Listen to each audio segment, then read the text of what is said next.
Është ky Zenel Ramadani, punëtor në kompaninë Security Code dhe njëherësh punëtor i Kekut, i cili është plagosur mbrëm në mesnatë nga persona të panjohur gjatë orarit të punës në Kosovën B, përkatësisht e depoja e hambarit AA. Ramadani rrëfen për Tribuna Channel se ky nuk është rasti i parë që ka ndodhur me të afër kësaj pjese, por ka dhe vjetra raste të tilla, duke shtuar se për këto kanë njoftuar edhe policinë e Kosovës, por se deri më tani nuk është marrë asnjë mas.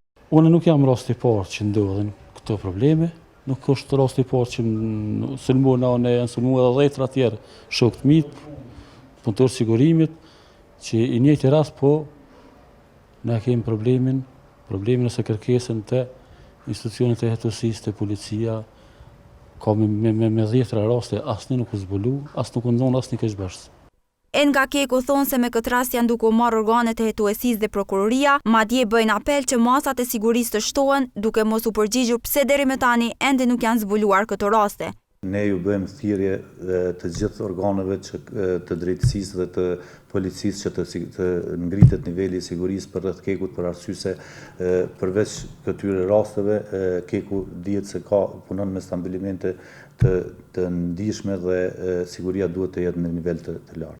Kurse mjeku i cili ka pranuar rastin e Ramadanit në qendrën klinike universitare Sami Deliaj deklaron se gjendja e tij është jashtë rrezikut për jetë. Për momentin në ekzaminim rentgenologjik kemi vërejtë që ka disa copëza të metalta që janë në numër disa mund të them 10-12.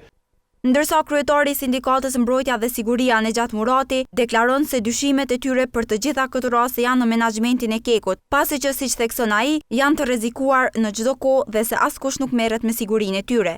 Na dyshimet kryesore i kemi te menaxhmenti i Kekut. Domthon se këtu sene nuk kanë ndodhur më herët, po kanë ndodhur se prit që kena me filluna me zbulu rastet e tyne në për policia, në për gjykata, në për sene menaxhmenti i Kekut.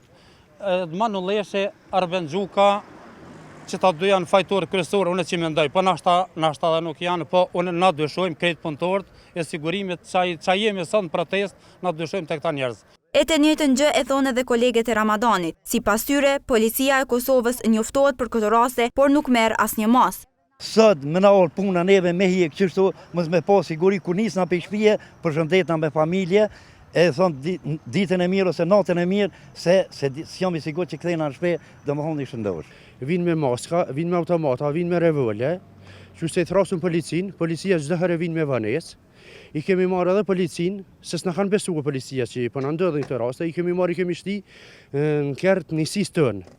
E përderisa këta punëtor fajsojnë menaxhmentin e Kekut, por edhe policinë e Kosovës, Tribuna Channel ka kërkuar përgjigje edhe nga këta të fundit. Zëdhënësi i policisë së Kosovës Baki Kelani ka thënë përmes telefonit që t'i referohemi zyrës për informim në rajonin e Prishtinës, mirë po këta të fundit nuk i janë përgjigjur thirrjeve të televizionit.